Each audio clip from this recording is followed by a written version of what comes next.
सुनो ध्यान से, क्योंकि आज हम शेयर मार्केट के दिल में घुसने वाले हैं। पैसा कमाना है ना। हम कोई तीरंदाजी की बात नहीं कर रहे। बात हो रही है स्मार्ट इन्वेस्टिंग की, मतलब खेल को समझना। और ये रेशियो, ये आपकी प्लेबुक है। जैसे एक कोच स्टैट्स एनालाइज करता है, वैसे ही आपको ये नंबर्स एनालाइज करने हैं। ये एक कंपनी की वैल्यू के बारे में बताते हैं। इन्हें इग्नोर किया तो अंधेरे में तीर चला रहे हो। सोचो, जैसे घर खरीदना हो। पहला देखा हुआ घर थोड़ी ना खरीद लोगे। उसका प्राइस, साइज, लोकेशन सब देखोगे। ये रेशियो, ये आपके मार्केट कंपेरेबल्स हैं। ये बताते हैं कि स्टॉक सस्ता है या महंगा। तो तैयार हो जाओ, अभी हम इन रेशियो को तोड़ेंगे ताकि आप प्रो की तरह इन्वेस्ट करना शुरू कर सकें।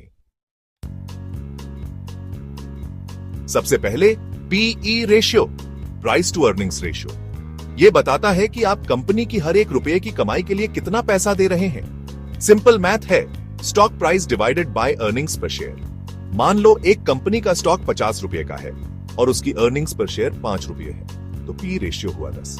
आप हर एक रुपये के प्रॉफिट के लिए 10 रुपए दे रहे हैं। अब ध्यान देने वाली बात, हाई पी रेशियो मतलब स्टॉक महंगा हो सकता है। इन्वेस्टर्स बड़ी ग्रोथ की उम्मीद कर रहे हैं, लेकिन इसका मतलब यह भी हो सकता है कि वो ओवर वैल्यूड है। लो पी रेशियो शायद सस्ता हो या फिर कंपनी में कुछ गड़बड़ हो सकती है।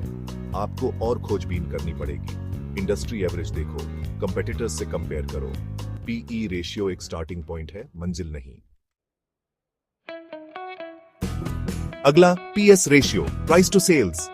यह बताता है कि आप कंपनी के हर एक रुपये के रेवेन्यू के लिए कितना पैसा दे रहे हैं। यह पीई रेशियो जैसा ही है, बस अर्निंग्स की जगह हम सेल्स देख रहे हैं। हाई पीएस मतलब इन्वेस्टर्स बड़ी सेल्स ग्रोथ की उम्मीद कर रहे हैं। लो पीएस शायद अंडरवैल्यूड हो, लेकिन फिर से अपना होमवर्क करो।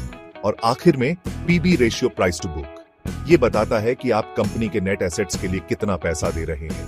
यूं समझो, अगर आज कंपनी बंद हो जाए तो शेयर होल्डर्स के लिए क्या बचेगा। लो पीबी रेशियो मतलब स्टॉक अंडरवैल्यूड हो सकता है, लेकिन हाई पीबी रेशियो मतलब इन्वेस्टर्स हाई ग्रोथ की उम्मीद कर रहे हैं। कोई पैटर्न दिख रहा है? ये रेशियो कॉन्टेक्स्ट के बारे में है। सीधी बात, ये रेशियो टूल्स हैं। ये पूरी कहानी नहीं बताते, लेकिन एक शुरुआत देते हैं। सिर्फ एक रेशियो पर डिपेंड मत करो, सबको साथ में देखो। इंडस्ट्री एवरेज से कंपेयर करो और सबसे जरूरी, रिसर्च करो। कंपनी को समझो, उसकी इंडस्ट्री को, उसके कंपटीशन को। इन्वेस्टिंग जुआ नहीं है, ये इन्फॉर्म्ड डिसीजंस लेने के बारे में है। तो इन रेशियो को समझदारी से इस्तेमाल करो और आप एक धांसू पोर्टफोलियो बनाने की राह पर होंगे। याद रखना, बाय और homework, not just bye bye bye.